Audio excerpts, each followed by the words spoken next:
میرے نبی نے بچوں دنیا سے جاتے ہوئے بھی نماز سکھائی. اور اس کا علاوہ تو ایک میری آپ سب بچیوں سے آپ کے اساتذہ سے گزارش ہے، نماز نہ چھوڑ، یہ ہماری پہچان. قضا ہو گئی کوئی بات نہیں، بعد میں کر رہے. رات کو سونے سے پہلے 5 کا فگر پورا کر کے سو، تو انشاءاللہ پھر ایک وقت آئے گا اللہ آپ کو پانچوں کی توفیق نصیب فرما دے. اس میں اللہ نے کوئی گنجائش نہیں رکھی. اللہ نے ساری شریعت آسمان سے اتاری، نماز دینے کے لیے معراج پہ بلایا، 7 آسمان پار کر کے. پہلے آسمان پر جب آپ پہنچے تو آدم علیہ السلام پھولوں کے ہار، دوسرے آسمان پر پہنچے تو یحییٰ زکریا عیسیٰ ویلکم استقبالیہ جماعت، تیسرے آسمان پر پہنچے تو یوسف علیہ السلام، چوتھے آسمان پر گئے تو ادریس علیہ السلام، 5ویں آسمان پر گئے تو ہارون علیہ السلام، 6ٹھے آسمان پر گئے تو موسیٰ علیہ السلام. یہ سب استقبالیہ جماعت تھی، جیسے ابھی آپ لوگوں نے گیٹ پہ کھڑی کی ہوئی تھی استقبالیہ جماعت. 7ویں آسمان پر پہنچے تو ابراہیم علیہ السلام، وہاں سے آگے گئے تو سدرۃ المنتہا، کائنات کا border, and of the universe, and of the universe. اور وہاں جا کے وہ جبریل کا ٹھکانہ ہے، وہاں جا کے جبریل کہنے لگے یا رسول اللہ اس سے آگے میں اتنا بھی گیا تو جل کے راکھ ہو جاؤں گا، اتنا بھی اوپر گیا یعنی میرے پاس آگے ویزا کوئی نہیں، اب جائیں، آپ کا رب آپ کو لے جائے. آگے آپ کیسے گئے وہ اللہ جانتا ہے یا اللہ کا رب یا اللہ کا نبی جانتا ہے. تو اس کے بعد آپ نے اوپر کا سفر شروع کیا اور عرش کے دروازے کھلے. پہلی دفعہ عرش کے دروازے کھل رہے ہیں اور اللہ کا عرش جھوم رہا ہے کہ آج کوئی آ رہا ہے، اور وہ وجد میں ہے، رقص میں ہے، مستی میں ہے، شوق میں ہے، کوئی آ رہا ہے. آپ کے قدم مبارک عرش کی سطح پر لگے، اور عرش اور اللہ کے درمیان لامحدود پردے نور کے ہیں. میرے اللہ نے سارے پردے ہٹا کر فرمایا السلام علیکہ ایھا النبی ورحمۃ اللہ وبرکاتہ. اے میرے محبوب نبی، آپ کا رب آپ کو سلام پیش کرتا ہے. سبحان اللہ. اور پھر آپ نے کہا التحیات للہ والصلوات والطیبات. میرے رب، میری جان، میرا مال، میرا سب کچھ، میرا بول سب تیرے لیے، میری ہر بندگی تیرے لیے، وہ جانی ہو، مالی ہو، زبانی ہو، سب تیرے لیے. اس پر اللہ نے خوش ہو کر کہا السلام علیک ایھا النبی. السلام علیکم نہیں، علیک، صرف آپ کو آپ کا رب سلام پیش کر رہا ہے. علیکم میں تھا ہوتا آپ سب کو نہیں، صرف آپ کو. اے میرے محبوب، آپ کا رب صرف آپ کو یہ عزت دے رہا ہے کہ آپ کو آپ کا رب سلام پیش کرتا ہے. آپ پر اللہ کی رحمت ہو، اللہ کی برکتیں ہوں. پھر اپنے نبی پہ قربان جاؤ. انہوں نے امت کو شامل کر لیا کہ اچھا یا اللہ وہ تو تیری شان بے نیازی ہے، آپ نے مجھے اپنی رحمت سے نواز کر کہا السلام علیکہ، پر اب میں کہتا ہوں میری قبول کر لینا السلام علینا، میرے اوپر اور میری امت پر بھی تیرا سلام آ جائے. کیا نبی اللہ نے دیا، سبحان اللہ. آپ نے فوراً امت کو شامل کیا السلام علینا، یا اللہ ہم سب پر پوری امت پر تیرا سلام ہو، پوری امت پر تیرا سلام ہو. وہاں جو تحفہ دیا، بہت سی باتیں ہوئیں. ایک حدیث سناتا ہوں پھر نماز کی بات کرتا ہوں. آپ نے عرض کی یا اللہ ابراہیم آپ کے خلیل تھے اور موسیٰ آپ کے کلیم تھے، اور داؤد کے لیے لوہا نرم تھا، سلیمان کے لیے ہوا تابع تھی، اور عیسیٰ علیہ السلام ان کے لیے مردے زندہ تھے. فماذا جعلت لی، یا اللہ میرے لیے کیا ہے؟ تو اللہ تعالیٰ نے فرمایا واہ ولیس قد آتیتک افضل من ذلک کلہ، میرے محبوب آپ کو وہ دیا ہے جو کسی کو نہیں دیا. اچھا یا اللہ وہ کیا ہے؟ کہ وہ یہ ہے قیامت تک تیرا میرا نام اکٹھا رہے گا، جدا نہیں ہو سکتا. آپ کو میرا ساتھ مل گیا، آپ کو میرا قرب مل گیا. لا الہ الا اللہ، آگے پڑھو. اب یہ جدا ہو سکتا ہے؟ کوئی آتا ہے نا آفیسر تو اس کا نام کی پلیٹ لگتی ہے، نیم پلیٹ لگ جاتی ہے. جب وہ سال 2 سال 3 سال بعد ٹرانسفر ہوتا ہے تو اس کی نیم پلیٹ تبدیل ہو کے دوسری لگ جاتی ہے، یا اپنے دفتروں میں دیکھتے رہتے ہیں. تو آدم سے لے کر موسیٰ تک یہی تھا. ایک نبی آئے، ان کے نام کی پلیٹ لگی، وہ گئے تو اتر کے دوسرا آ گیا، تیسرا آ گیا، چوتھا آ گیا. جب ایک کم 1,24,000 ہوئے عیسیٰ، لا الہ الا اللہ عیسیٰ روح اللہ، تو جب ان کو اللہ نے اٹھایا تو وہ پلیٹ اتر گئی، اب آنا تھا محمد رسول اللہ نے، تو اللہ نے اعلان کر دیا اللہ ذکرت الا ذکرت معی، اب یہ نیم پلیٹ نہیں ہٹ سکتی، قیامت کا دھماکہ بھی اسے نہیں ہٹا سکتا، اب آپ کا اور میرا نام ہمیشہ اکٹھا رہے گا، جدا نہیں۔ پھر اللہ نے اور کیسے اکٹھا کیا، وہ کتنی چیزوں کو اس میں مناسبت سے پیدا کیا۔ اللہ کے لفظ میں کوئی نقطہ ہے؟ بولو ہیں؟ محمد میں کوئی نقطہ ہے؟ احمد میں کوئی نقطہ ہے؟ نہیں ہے۔ جو جن حرفوں پہ نقطہ آتا ہے نا، با تا ثا جیم چ زال زا شین ضاد ضا غین فے قاف نون، یہ کمزور ہیں، اور جن حرفوں پہ نقطہ نہیں آتا یہ پاورفل ہیں۔ تو اللہ نے اپنے حبیب کے نام کے لیے وہ حرف لیے جو پاورفل ہیں، کہ ان میں کوئی نقطہ کوئی نہیں ہے۔ اس لیے اللہ کا اصل نام اللہ ہے، خدا نہیں ہے۔ ہمارے بر صغیر میں خدا چل گیا، یہ کسی فارسی نے نام اپنے علم سے بتایا، خدا اسے کہتے ہیں بچوں جسے کسی نے نام بنایا ہو، لیکن اللہ وہ نام ہے جو اس نے خود اپنا نام رکھا کہ میں اللہ ہوں، ذالکم اللہ ربکم الحق اللہ لا الہ الا ہو، الف لام میم اللہ لا الہ الا ہو اللہ الذی لا الہ الا ہو فإن تولوا فقل حسبی اللہ لا الہ الا ہو اللہ یبدأ الخلق ثم یعیدہ اللہ الذی رفع السماوات بغیر عمد ترونها قل هو اللہ احد اللہ الصمد لم یلد ولم یولد ولم یکن له کفوا احد۔ اس کی عادت ڈالو کہ خدا کی بجائے اللہ زبان سے نکلے، تو اس میں نور زیادہ ہے، اس میں نورانیت زیادہ ہے۔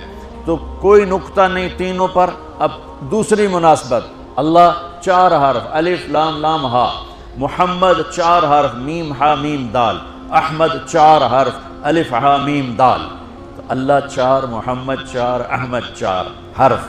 یہ مناسبت سمجھ میں آئی؟ اگلی مناسبت، ان تینوں کو جمع کرو تو 12 بنتا ہے۔ اللہ کے 4 حرف، محمد کے 4 8، احمد کے 4 12۔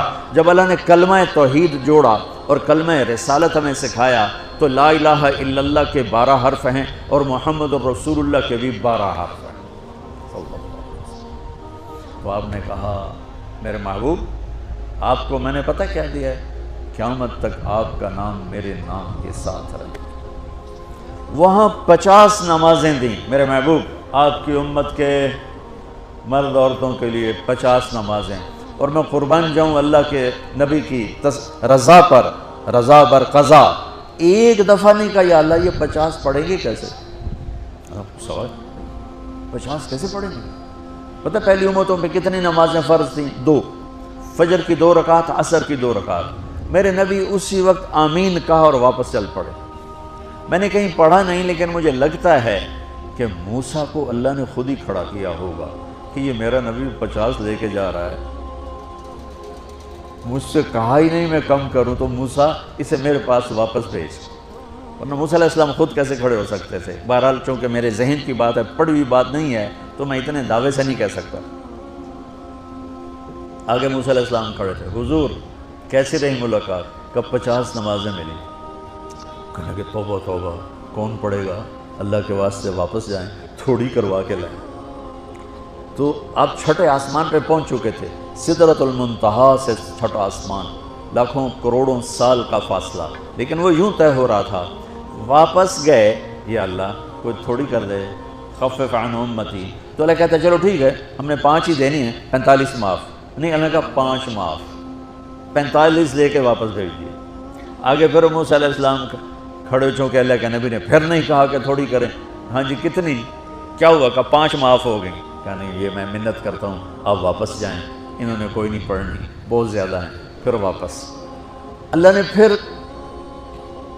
40 اڑانے کی بجائے اللہ نے کہا اچھا 5 معاف، تو 40 ہو گئے۔ پھر موسیٰ علیہ السلام نے ہاتھ جوڑے تو انہوں نے کہا اچھا 5 معاف، تو 35 ہو گئیں۔ پھر موسیٰ علیہ السلام، ایک دفعہ میرے نبی نے خود نہیں کہا، سبحان اللہ۔ آپ کی ایک دعا ہے، اللہم انی اسألک الرضا بعد القضاء، یا اللہ مجھے اپنی تقدیر پہ راضی کر دے، جو تو کہے میں سر جھکا دوں اس کے ساتھ، میرا کام ہی ہو تیرے آگے سر جھکا دیں۔ 35 یا رسول واپس، اللہ نے کہا چلو 5 اور کام، 30 پھر واپس انہوں نے بھیجا، پھر 5 اور کام، چلو میرے محبوب 25، پھر واپس، چلو میرے محبوب 20، پھر واپس میرے محبوب 15، پھر واپس میرے حبیب 10، پھر واپس میرے حبیب 5 پہ آگئے۔ اب پہنچے، اب موسیٰ علیہ السلام کہنے گئے اب کیا ہوا؟ کہ 5 رہ گئی، کہ کوئی نہیں پڑھنے، سپیریئر دے لڑکیاں کوئی نہیں پڑھنی، ایک کی پڑھن گے وہ یہ ہاتھ آ گئی جمعے دی نماز، باقی ساریاں بخشوا لین۔ شیخ عبدالقادر جیلانی محبوب سبحانی پیران پیر رحمت اللہ علیہ مراقبے میں تھے تو شیطان نا نورانی شکل میں آ گیا، میں تیرا رب تجھ سے بات کر رہا ہوں، جا آج سے تیری سب نمازیں معاف۔ تو وہ کوئی عام عالم تھوڑا ہی تھے، پیران پیر، انہوں نے مراقبے میں فرمایا کہ یہ تو رب نے اپنے نبی کو معاف نہ کی، تو کون ہے مجھے معاف کرنے والا؟ تو شیطان ہی لگتا۔ تانوں خواب وچ آ جاندا تسی ڈھنڈورا پٹوا دینا، شکر ہے نمازاں دی چھٹی ہو گئی، کم بن گیا نمازاں دی، رب نے آ کے آخ دیتا ہے نمازاں دی چھٹی، یہ نہیں پتہ بھی شیطان آیا بیٹھا۔ تو موسیٰ علیہ السلام نے کہا یا رسول اللہ 5 بہت زیادہ ہیں، نہیں پڑھیں گے۔ آپ نے کہا موسیٰ اب مجھے شرم آتی ہے، 5 کم ہو رہی ہیں، اب گیا اور یہ بھی معاف ہو گئیں تو پھر میری امت اپنے اللہ سے رابطہ کیسے کرے گی؟ میں نہیں جاتا۔ تو موسیٰ علیہ السلام نے اس پر کہا یا رسول اللہ میری امت پہ 2 نمازیں فرض تھیں، فجر کی 2 رکعت، عصر کی 2 رکعت، اور وہ بھی باجماعت نہیں تھی، باجماعت ہمیں ملی ہے، ہمیں اذان ملی، ہمیں مسجد ملی، ہمیں باجماعت نماز ملی، ہمیں نماز میں قرآن کی تلاوت ملی، ہمیں نماز میں رکوع ملا۔ پہلی امتوں کی اذان کوئی نہیں، مسجد کوئی نہیں، تلاوت کوئی نہیں، نماز کے اندر رکوع کوئی نہیں، قیام سے سیدھا سجدہ، اور کھڑے ہو کر تسبیح پڑھو، تلاوت کوئی نہیں، جو وہ اپنی کتاب کے حافظ نہیں ہوتے تھے۔ اور ہمیں اللہ نے یہ دولت دی ہے کہ ہمارا 7 سال کے بچے سے لے کر 70 سال کا بوڑھا حافظ قرآن ہو جاتا ہے۔ میرے پڑوس میں ایک بچی، 5 بچوں کی ماں، 40 سال عمر، 5 بچوں کو لے کر اس نے 2 سطریں یاد کرنا شروع کی، اس نے 10 سال میں سارا قرآن یاد کر لیا۔ بچوں کی خدمت، خامن کی خدمت، ساس سسر کی خدمت، اپنی خدمت، اور اس کے ساتھ وہ لگی رہی، 10 سال میں قرآن یاد سارا کر لی۔ اور اس کا الٹ بھی بتاؤں، میرے مدرسے میں میرا ایک شاگرد تھا سلیمان نام، آج کل امریکہ میں ہوتا ہے، وہاں مدرسہ چلا رہا ہے۔ تو رمضان آ گیا تو کوئی حافظ نہیں تھا، انہوں نے کہا استاد جی میں سناؤں گا۔ صبح بیٹھتا اور شام تک 1 سپارہ یاد کرتا اور عشاء میں تراویح میں سنا دیتا۔ اس نے 30 دن میں سارا قرآن یاد کر لیا، صرف 30 دن میں۔ یہ میں آپ کو کہیں کی نہیں سنا رہا، کیونکہ میرے مدرسے کا قصہ ہے، میں آپ کو سنا رہا ہوں پورے دعوے کے ساتھ۔ اس بچے نے صرف 30 دن میں قرآن یاد کر کے صبح سے شام تک یاد کرتا اور شام کو تراویح میں سنا دیتا، اور ایسا بھی نہیں کہ کبھی ادھر جا رہا ہو کبھی ادھر جا رہا ہو، فر پورا یاد کر کے سناتا۔ تو ہمیں نماز بڑی خوبصورت ملی۔ تو موسیٰ علیہ السلام کہنے لگے یا رسول اللہ میری امت نے 2 نہیں پڑھی تھی، یہ آپ کی امت 5 کیسے پڑھے؟ آپ نے کہا نہیں موسیٰ اب مجھے شرم آتی ہے۔ تو نماز کو اتنی اہمیت کے ساتھ میرے اللہ نے قرآن میں، میرے نبی نے زندگی میں، صحابہ نے، میرے نبی کے نواسے نے کربلا میں مثال قائم کر دی کہ دنیا ادھر کی ادھر ہو جائے، جسم کی بوٹیاں ادھڑ جائیں پر سجدہ نہیں چھوٹ سکتا۔ روزے میں ہے مسافر و بعد میں رکھ لو، بیمار و بعد میں رکھ لو، نماز میں کوئی معافی نہیں ہوئی۔ حج میں گنجائش ہے، آج فرض ہوا ہے موت سے پہلے ادا کر۔ زکوٰۃ میں گنجائش ہے، آج فرض ہوئی ہے اگلے سال کی 22 اکتوبر تک جب چاہو دے دو۔ لیکن نماز کا وقت آ گیا ہے، آ گیا عین لڑائی میں اگر وقت نماز، قبلہ رو ہو کے کھڑی ہو گئی کون ہے شخص۔ نماز کی تاخیر کوئی نہیں، نماز پڑھنی پڑے گی، یہ ہمیں اللہ سے جوڑتی ہے۔ 5 وقت کی نماز یہ میرے نبی کی آنکھوں کی ٹھنڈک ہے، 5 وقت کی نماز اس امت کی شان پہچان ہے۔ اور اللہ تعالیٰ نے پہلی امتوں پر اتنی بڑی مشقت ڈالی کہ ان کی نماز مسجد کے علاوہ کہیں نہیں ہوتی تھی، مسجد میں ہی ہوتی تھی۔ ہمارے لیے کتنی آسانی کر دی، جاب میں ہے مصلی بچھا نماز پڑھ، چلو مصلی بھی کوئی نہیں، زمین دیکھ اس پر کوئی گندگی تو کوئی نہیں ہے، بس زمین بھی تیرے لیے پاک ہے، چل نماز پڑھ۔ اور آسانی کر دی، پانی کوئی نہیں ہے، کوئی بات نہیں، مٹی میں ہاتھ مار، منہ پہ مار، پھر ایک ہاتھ مار، یوں کر، چل نماز پڑھ، میں تیری قبول کروں گا۔ یہ کسی امت کے ساتھ یہ نہیں ہوا، انہیں وضو ہی کرنا تھا چاہے پانی 50 میل پر موجود ہو، اور ہمارے لیے پانی کوئی نہیں ہے، چلو تیمم، مٹی میں ہاتھ ہمارا یوں کیا، پھر ہاتھ ہمارا ایک یوں کیا، ایک یوں کیا، چل بھائی اللہ اکبر قبول۔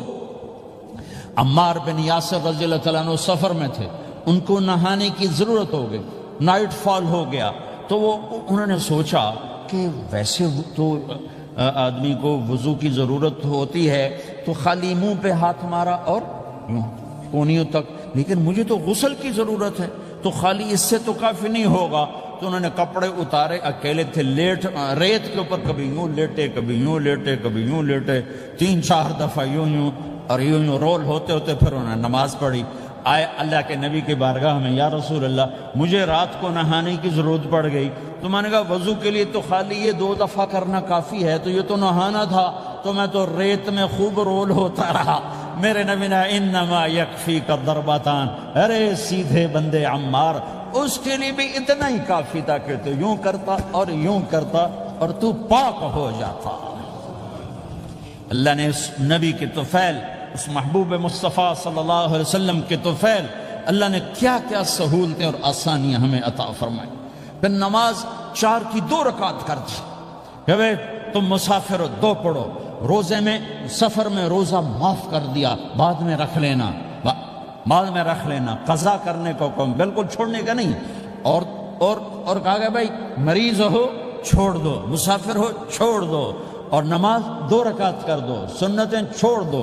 ابن عمر رضی اللہ تعالیٰ عنہ بیٹھے تھے تو انہوں نے 2 رکعت پڑھ کے بیٹھ گئے، تو ان کے خادم نے کہا سنتیں نفل نہیں پڑھو گے؟ کہا اگر پڑھنا تو 4 فرض پڑھتا میں، میرے اللہ نے معافی دے دی تو میں کیوں پڑھوں؟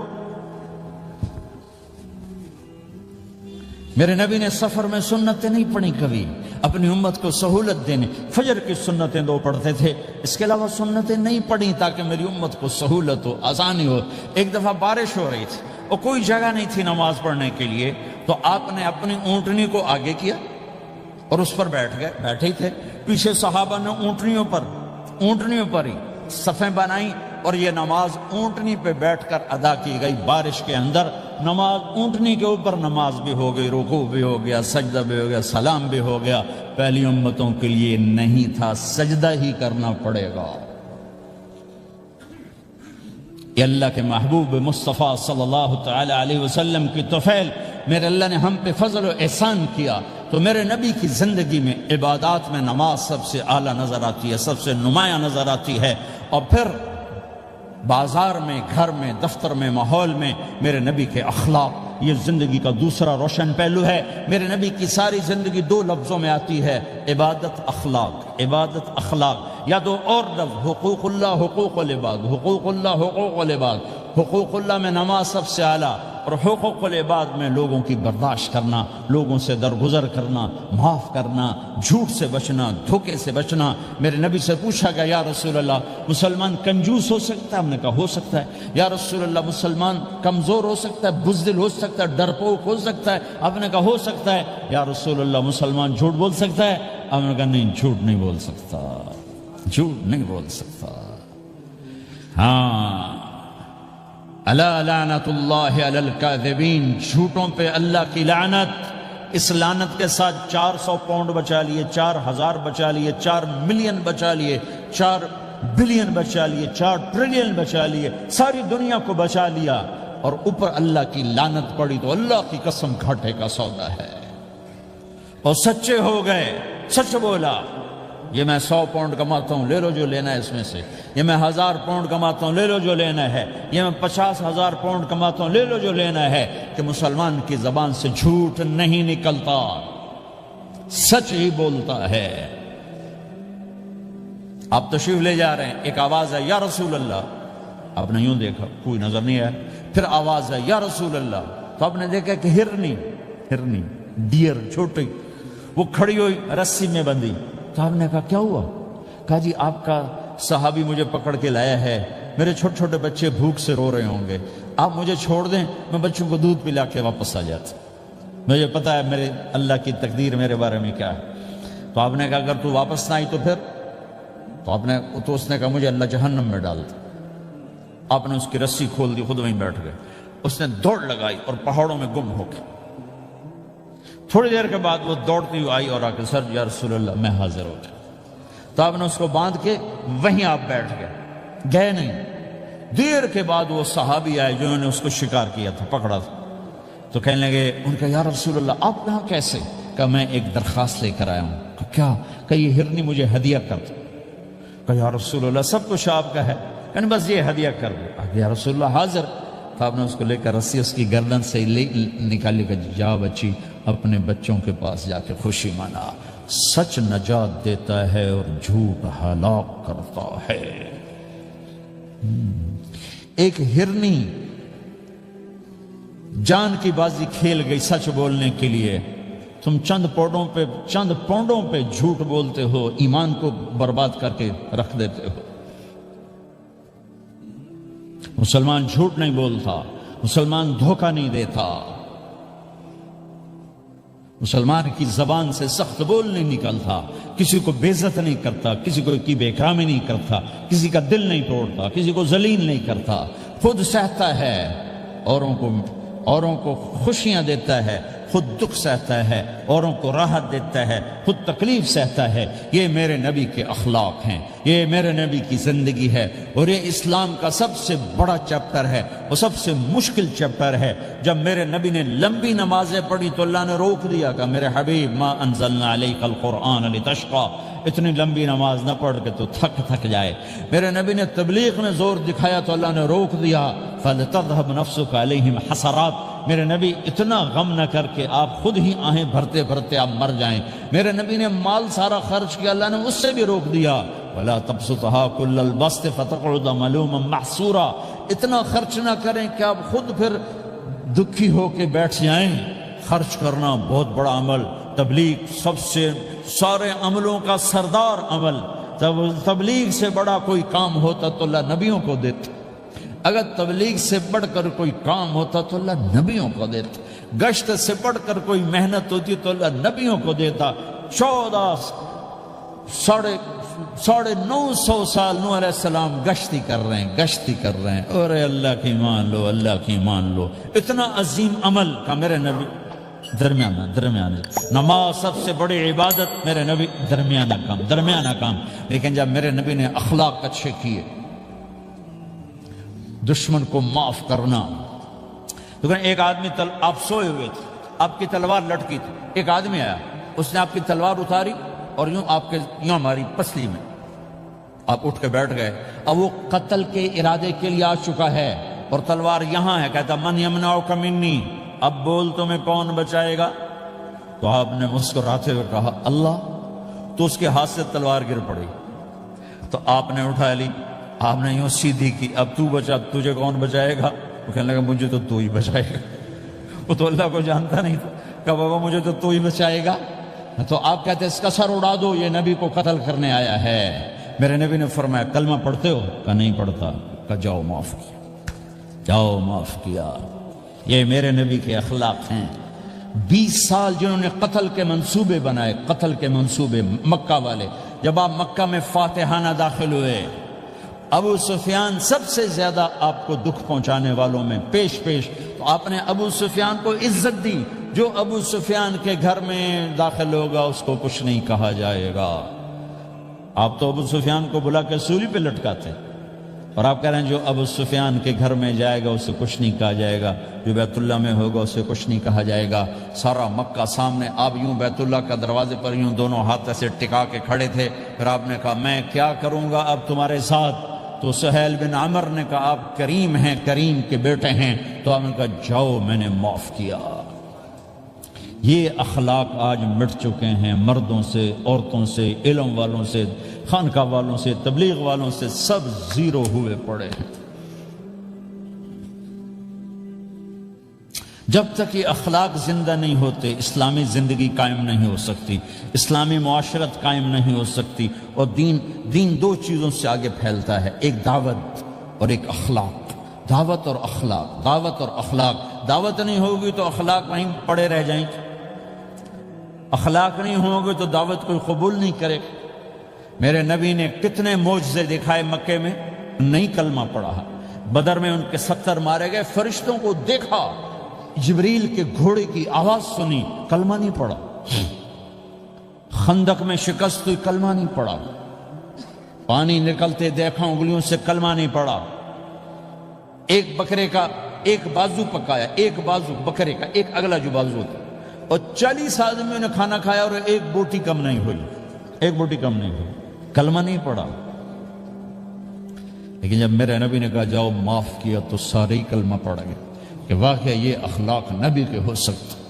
حنین کی جنگ میں جب بھاگے لوگ، شکست ہوئی، تو ایک صحابی کا بھاگتے ہوئے پاؤں ہمارے نبی کا پاؤں پر آیا، اور جوتا سخت تھا، تو آپ نے کہا اوجعتنی، اور آپ کے ہاتھ میں چھڑی تھی، آپ نے اس کو یوں ماری، اوجعتنی، ارے تو نے مجھے کتنا زیادہ درد پہنچایا، دکھ پہنچایا۔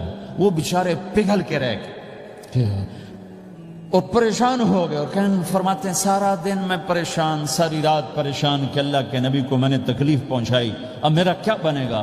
اگلا دن ہوا تو اعلان ہو رہا تھا بھائی جس کا پاؤں نبی کے پاؤں پہ آیا تھا اس کو اللہ کے نبی بلا رہے ہیں۔ تو صحابی کہنے لگے میں نے سمجھا بس اب میری تو دنیا بھی گئی اور آخرت بھی گئی، اب میرے اوپر کیس بنے گا اور مجھے ڈانٹ ڈپٹ بھی ہوگی، میرا کتنا بڑا گھاٹا نقصان ہوگا۔ یہ حاضر ہوئے ڈرتے ڈرتے، تو آپ نے فرمایا میرے بھائی کل میں نے تمہیں چھڑی ماری تھی، وہ مجھے معاف کر دینا، اور یہ 80 اونٹ تمہیں ہدیہ دیتا ہوں، 80 کیملز، یعنی 80 پراڈو، 80 رینج روور کا یہ میری طرف سے تمہیں ہدیہ ہے۔ وہ حیران پریشان، یہ میرے نبی کے اخلاق ہیں، یہ میرے نبی کے اخلاق ہیں۔ کانٹے بچھانے والی نے 4 دن آنا چھوڑ دیا، اب بیمار ہو گئی تھی، تو ہم نے اب کیا بات ہے، وہ ہمارے راستے میں اب کانٹے کوئی نہیں ہیں، کہا یہ وہ بیمار پڑی ہے جو کانٹے بچھاتے تھے، تو اب اس کے گھر چلے گئے، ماں جی خیریت تو ہے، اب ٹھیک تو ہیں، کہا بیٹا مجھے کلمہ پڑھا دے، بس تیرے اخلاق نے مجھے فتح کر لیا ہے۔ میرے بھائیوں یہ چیپٹر بھول چکے ہیں، بھول چکے ہیں، بھول چکے ہیں۔ جب تک یہ چیپٹر زندہ نہیں ہوگا زندگی اسلامی نہیں بنے گی، معاشرہ اسلامی نہیں بنے گا، اور آگے قوموں کے لیے اسلام کا دروازہ نہیں کھلے گا۔ ہمیں معاف کرنا آتا ہو، ہمیں گالی دینے والے کو دعا دینا آتا ہو، غیبت کرنے والے کی تعریف آتی ہو، اور غیبت کرنے سے، غیبت سننے سے اپنے آپ کو ایسے بچاؤ جیسے زہر سے بچا دے، اسے آگ سے بچاتے۔ ایک دوسرے کو نفرت کا بول نہ بولو ورنہ ساری زندگی تباہ و برباد ہو جائے گی۔ میرے رب کی قسم، میرے نبی نے کہا ایک زبان کا بول انسان بولتا ہے اور جہنم کی گہرائیوں میں گر جاتا ہے، اور ایک زبان کا بول انسان بولتا ہے اور جنت کے درجات پر چڑھ جاتا ہے۔ یہ زبان بہت طاقتور چیز ہے، میں ہر بیان میں اس کو دہرا رہا ہوں کہ جتنا یہ عمل ختم ہو چکا ہے اتنا کوئی عمل بھی نہیں ختم ہوا ہے۔ اور ایک صحابی ہیں ابو دجانہ۔ کون ابو دجانہ؟ السابقون الاولون من المہاجرین والانصار، اس میں پہلی صف کے صحابہ۔ کون ابو دجانہ؟ جب آپ حج پر گئے تو اپنی جگہ مدینے کا امیر ابو دجانہ کو بنایا۔ ابو دجانہ حج میں شریک نہیں ہوئے، کہ آپ نے اپنی جگہ ان کو اپنا نائب بنا کے وہاں کھڑا فرمایا ابو دجانہ میری جگہ پر مدینے کا امیر ہے۔ یہ وہ ابو دجانہ ہیں۔ کون ابو دجانہ؟ جو جنگ بدر سے لے کر آخری حج تک ہر سفر میں شریک ہیں، ہر سفر میں شریک ہیں۔